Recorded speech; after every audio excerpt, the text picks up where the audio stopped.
Okay, this video is for Blue and Pepisolo and Goldenwolf. So basically, this one is going to talk about emission. Now, emission is basically a light that is not really a light. So what the heck does that mean? Basically, we have a texture. I'm going to look at this one right here. This is the bomber that Blue has freshly painted. And if you watch my, and I imagine you're not gonna, I wouldn't, it's a 3-hour long video from last night where I was just kind of working. You'll notice that I went through a lot of iterations in what I was working on in terms of how to handle emission and bloom. Now, what I've settled on in the end, you may notice this looking around, is no bloom. Now, the bloom, which is causing just enormous troubles, particularly with like little specular bits like here, that looks fine here, although I have MSAA anti-aliasing turned off, so it looks a little bit aliased, but it gives it a cool shiny look, and it's catching the little crunchy edges of the normal maps that give it that look of having more detail than the polygons actually have. It looks, it looks very fancy. I like it. I'm happy. However, when we have bloom, it winds up, no matter what I do, catching those and giving these little seizure-inducing flickers. And ultimately, I wound up having to make the bloom more and more subtle to the point where I'm like, why am I doing this at all? Can I get the feeling of having light coming out of holes or, lit up little pieces, little lights, whatever, without actually having a bloom to indicate, hey, there's light coming out. Can we do this without going the J.J. Abrams route? The answer I came up with is yes. However, there's a catch. And the catch is that we have to use HDR emission, and it has to be colorized to some extent. Now, what that means is, and this is not the best example, what that means is as I am moving it around, notice how that got more pale all of a sudden? That's because the angle at which I'm viewing it started becoming more oblique. And so as the angle here becomes more and more oblique, paler and paler, this one is more red. As I look more directly at it, again, a little more bright looking. Here I'm starting to see blue tint up there, but as I move, and you'll see here too, as I move, it becomes more oblique, or it becomes more pale. That's not the best example because that one's not strong, super strong with it. Let's check out this one. First of all, this is using real-time global illumination, which means that some of this is playing into the texture around it. So this glow, for one thing, even though it's not having a bloom, it is actually playing into the textures around it a little bit and catching on the reflective bits. Now, this I've gone to such a white degree that you can't really see any sort of obliqueness to it. However, down here with these, you do. Notice how it's very white and just a little bit distorted. And when I come here, much more color starts becoming apparent. With these green ones here as well, same sort of deal. This is more flat green, you'll notice, but when I look down here, that is not quite as teal as the other one is. When I come down here, now this is the teal one, and this is looking a little bit less so. The effect is subtle, but and you really have to kind of play around with it yourself to see it. Now look how much it gets hard to see unless you really know what you're looking for. But the important point about this is that it is subtly cueing our eyes, our brains, our subconscious saying, light is coming out of there.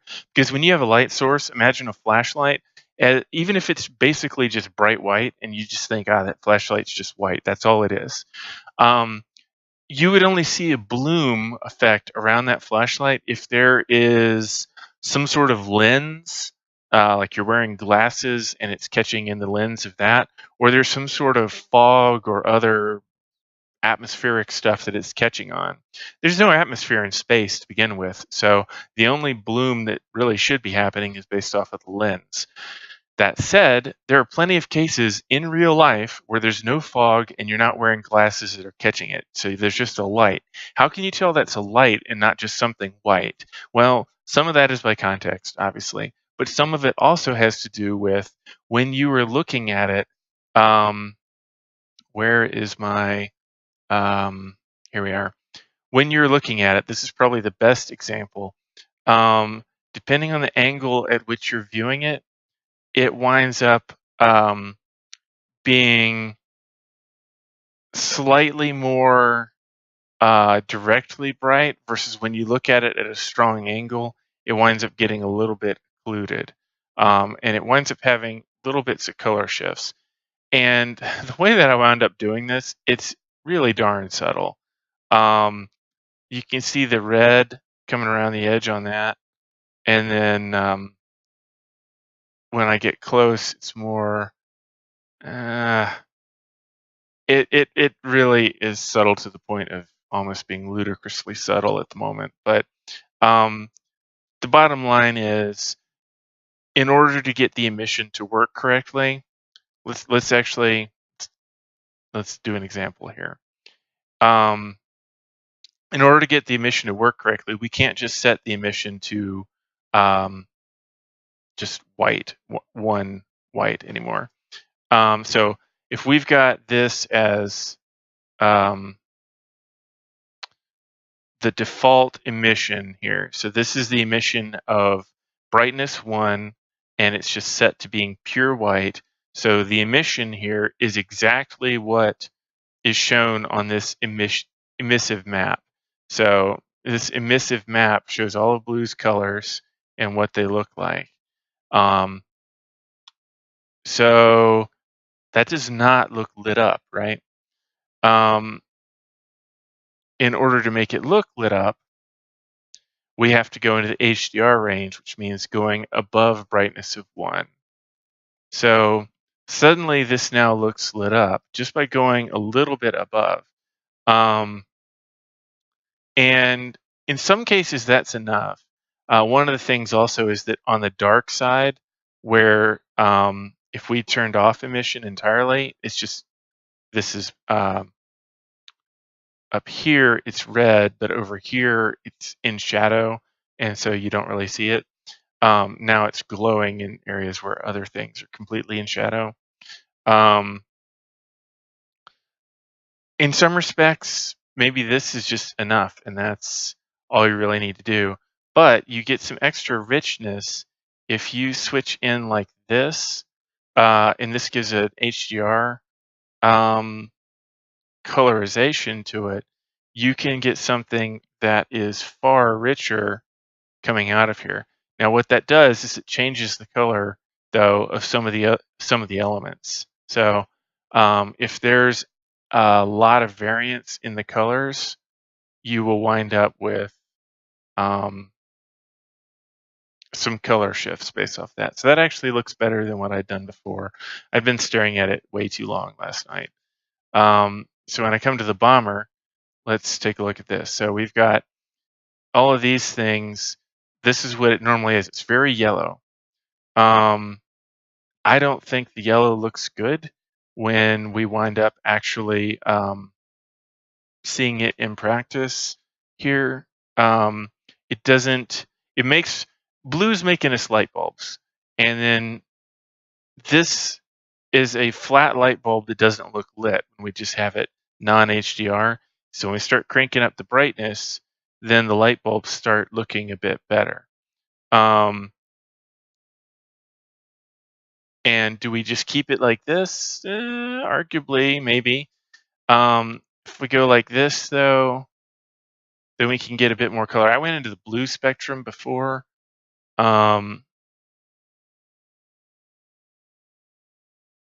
But this, when we go into some HDR colorization where it's not just white, but we've gone into some tone mapping, this can give a result that looks a bit cooler. This is supposed to be more red, so if I take this whole thing more in the red spectrum, we might get something a little better. So that went too bright. If I go more saturated here, I've killed the red. When I went to the blue area or into the greens, they can wind up having an effect that you wouldn't necessarily expect. All right, so we're in purples now. So this is suddenly looking all purpley, but then the red is coming out really nicely. So when I up this a lot, then this red starts looking really bright, and we've got these kind of purpley engines. I think that's what I was basically doing with the teal before. Nope, that's causing the red to get erased at the moment. But right now, so you can see that it's kind of one of those things where when you just tinker around with it, you wind up getting all sorts of different effects. Blue, you may not be very happy with how we wind up dinking around with your stuff. So obviously at some point you can come in here and adjust it yourself if you want to.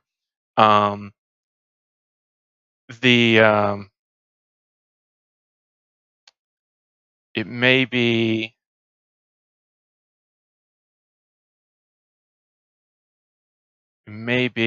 that, oh, look at that.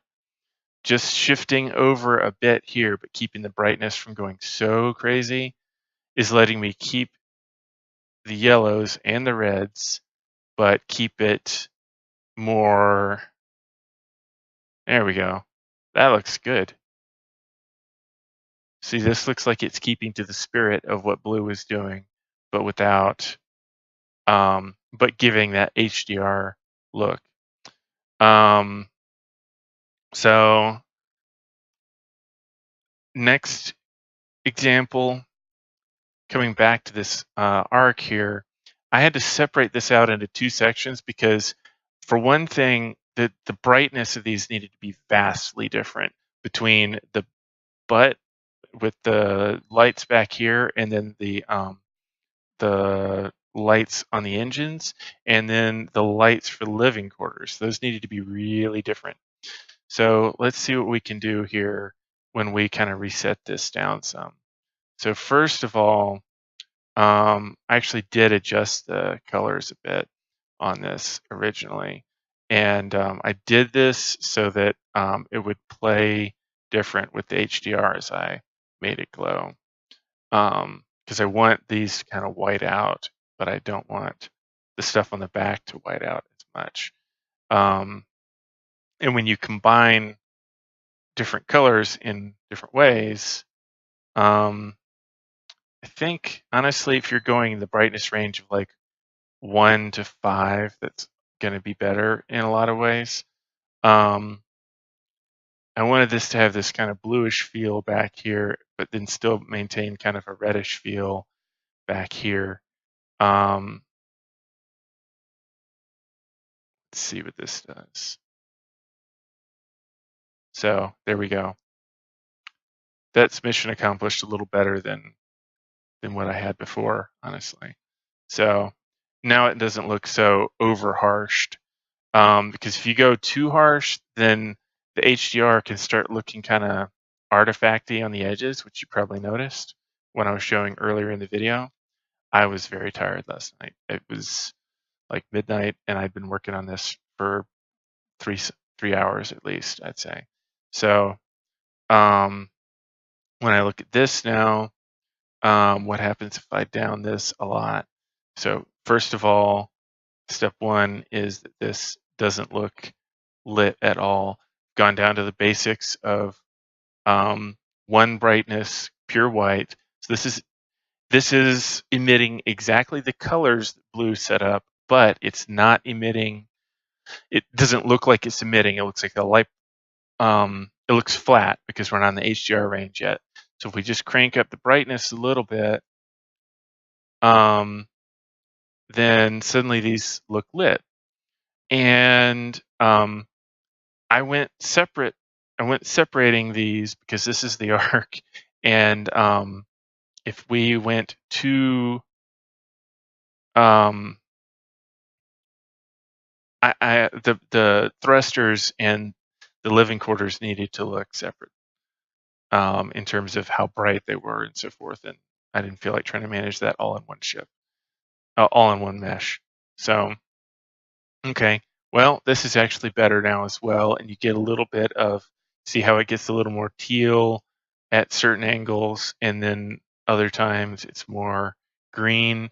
That helps it feel more like it's living colors that you're through seeing come out of a port, basically. So it makes it kind of tricks your eyes a little bit. You're seeing lights that are coming out and they're going through some material, in this case, some sort of glass that's probably greenish.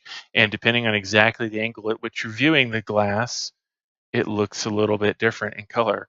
Subtle effect, less subtle now, thank goodness, but subtle effect that helps to give that sense of realism. And this is a good example of a way of doing it without destroying what blue is up to. So I can go ahead and safely check that in, these changes in, and this looks way better than what I was doing yesterday. The Rorqual one is already fine. So, all right, thanks for watching.